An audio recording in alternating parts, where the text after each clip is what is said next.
I took the job because I needed the money. Simple as that. Security guard for an old apartment complex.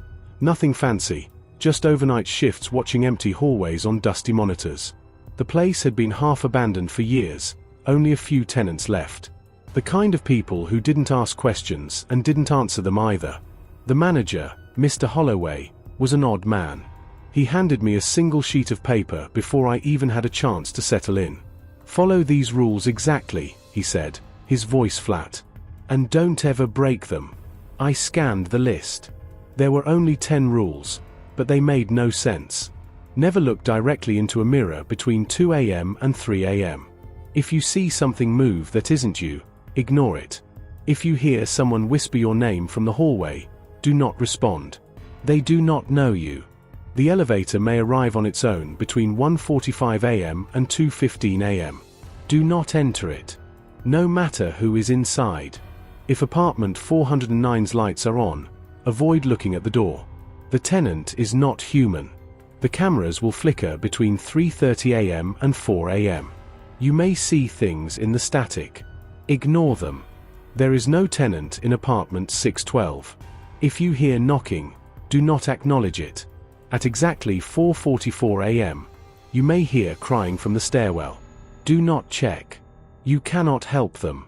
If you see a reflection that does not match your movements, walk away immediately. Do not run. Never, under any circumstances, answer the phone if it rings at 5:13 a.m. At 6 a.m., leave. Do not linger, and do not look back at the building once you step outside. I looked up, expecting Mr. Holloway to laugh, but he just stared at me, his face unreadable. "You'll be fine if you follow them." I shoved the paper in my pocket and nodded. I figured it was some kind of initiation, an inside joke from the last guard. Whatever. I had 6 hours to kill, and I wasn't about to let paranoia get the best of me. The first couple of hours were uneventful. I made my rounds, checked the empty corridors, and occasionally caught glimpses of the few residents who still lived here. Silent figures who shuffled to and from their doors without making eye contact. The cameras flickered every now and then, but I figured it was just old wiring. Then, at exactly 2:07 a.m., I caught movement in the bathroom mirror. I stopped, my breath hitching. My reflection was standing still, but my head, it was turned slightly to the left, looking at something behind me. I felt ice crawl up my spine. I forced myself to take a step back, my heart hammering. Don't look at it. Don't acknowledge it. I turned off the bathroom light and walked away. But I swear, before the darkness swallowed the mirror, my reflection grinned at me.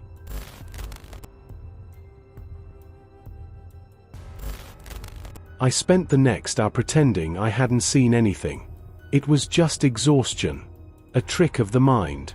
That's what I told myself. I'd been staring at old security screens for too long, the flickering lights messing with my head. But no matter how hard I tried to ignore it, the feeling wouldn't leave, the crawling sensation along my spine, the certainty that something had looked at me from inside that mirror. At 3 a.m., I made another round of the building. The air felt heavier, like the walls were pressing in. The hallway lights flickered in a slow, erratic rhythm, casting long, jagged shadows. The silence was suffocating. As I passed by apartment 409, I caught myself staring at the door. Rule number 4, if apartment 409's lights are on, avoid looking at the door. The tenant is not human. The light was on. A dim, yellow glow seeped from beneath the doorframe. My pulse spiked. I forced myself to keep walking, my hands clenched at my sides. I was halfway down the hall when I heard it, the creak of the door opening behind me. Every muscle in my body screamed at me to run. But I didn't. I kept moving at a steady pace, not looking back. The air turned ice cold. A breath, not mine, brushed against the back of my neck. I swallowed hard and reached the stairwell. As soon as I turned the corner, I sped up, nearly sprinting down the steps. By the time I reached the security office, my hands were shaking. I shut the door behind me and leaned against it, exhaling sharply. The monitors showed nothing unusual. Empty hallways. Closed doors. Just an old, quiet building in the dead of night. Then the screen in the lower right corner flickered. The feed was from a hallway I had just walked through, the one outside apartment 409. And standing there, in front of the bathroom mirror, was me. Or at least, something that looked like me. But its head was tilted at an unnatural angle, eyes locked onto the camera.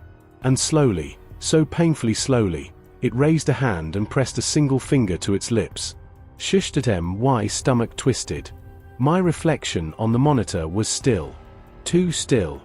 Like a photograph rather than a live feed. I looked around the security office, trying to steady my breath. There was no mirror in here. No reflective surfaces except. My eyes landed on the small, dusty window to my right. It was dark outside, nothing visible but the faint outline of the parking lot. But in the glass, there was a figure standing behind me, and it was smiling.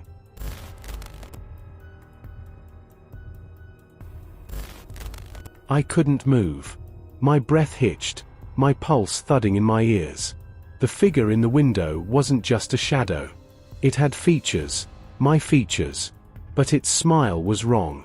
Too wide. Too knowing. I forced myself to turn around, nothing. The security office was empty. Just the hum of the monitors and the faint crackle of static from the old radio. I turned back to the window, the figure was still there. It hadn't moved. But now, its head was slightly tilted.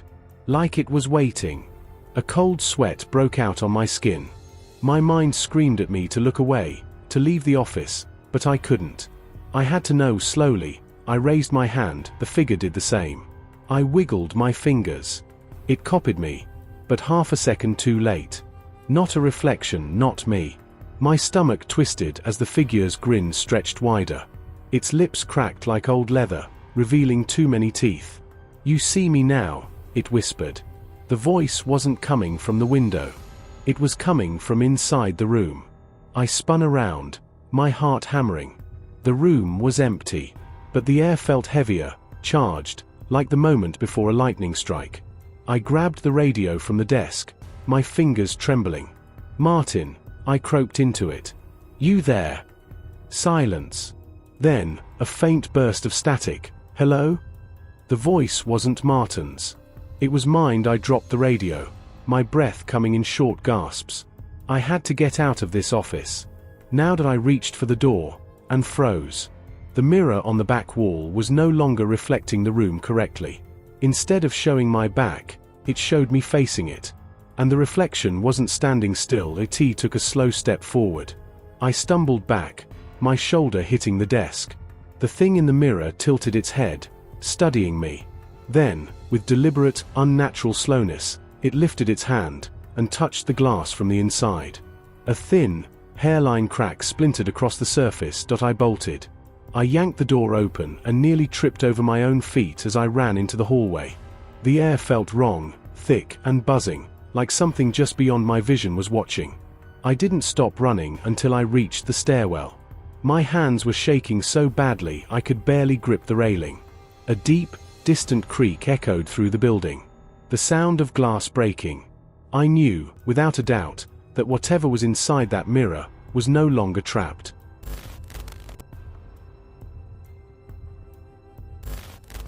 I gripped the stairwell railing, forcing my breaths to slow. The air was thick, charged with something unnatural. Then, footsteps, not mine. Not normal. A slow, deliberate shuffle echoed from the hallway I'd just fled. Like something learning to walk, I peered back through the doorway. The security office was dark. But from within, something moved, a shape, blurred and shifting, like ink in water. Then, from the mirror's broken shards on the floor, a single hand rose. It was mine, or it should have been. But the fingers were too long, the nails cracked and curling. The skin sagged, like it had been stretched over the bones of something wrong. A whisper drifted toward me. "Don't run." I turned and bolted down the stairs.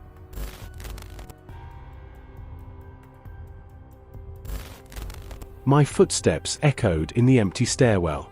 Floor after floor passed, but each hallway looked the same, dim, sterile, wrong. I reached the ground level and rushed toward the exit doors. I grabbed the handle and pulled, locked. I slammed my fists against the glass. Outside, The night was empty, too empty. No street lights. No passing cars. No sign of the real world. Then, from behind me, tap, tap, tap, a sound, light and deliberate, like fingertips on glass. I turned slowly. The mirrored wall across the lobby was no longer reflecting me. It showed something else. The thing. Its smile was wider now, splitting its face in half. Its blackened gums stretched as it mouthed two words, "Come closer."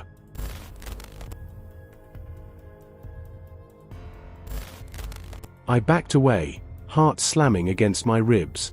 The reflection didn't mimic me anymore. It moved on its own. Then, the lights flickered for half a second, everything went dark. When they came back on, the thing was closer. It wasn't just in the mirror anymore. A single, grimy handprint had appeared on the glass. On my side, the hand wasn't mine. I ran. Through hallways that stretched longer than they should. Past doors that led to nowhere. Every time I passed a mirror, the thing was inside, watching. And every time the lights flickered, the glass cracked a little more.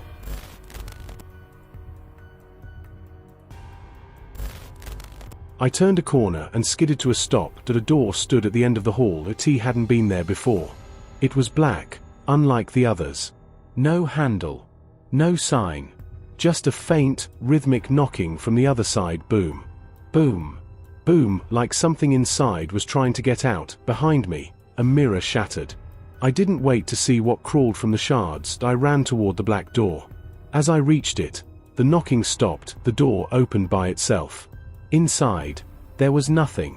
A black void, but in the dark, I saw them faces. Dozens, hundreds, pale and warped, staring. Some were mine, some weren't. One face stepped forward. It was me, but twisted. The skin sagged, eyes sunken. Its lips curled into a jagged grin, and then it spoke. "You're not supposed to be here." A force dragged me forward.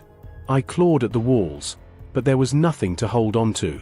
The faces in the dark watched, some laughing, some whispering. Then, my reflection reached for me. It grabbed my wrist. Its touch burned like ice. "One must stay," it whispered. The void pulled. I screamed. And then, I woke up, sitting in the security office, monitors buzzing. The clock on the wall read 3:33 am. Everything was normal, but something was wrong. I stood and walked to the mirror. I looked at my reflection. Looked back, and then it winked.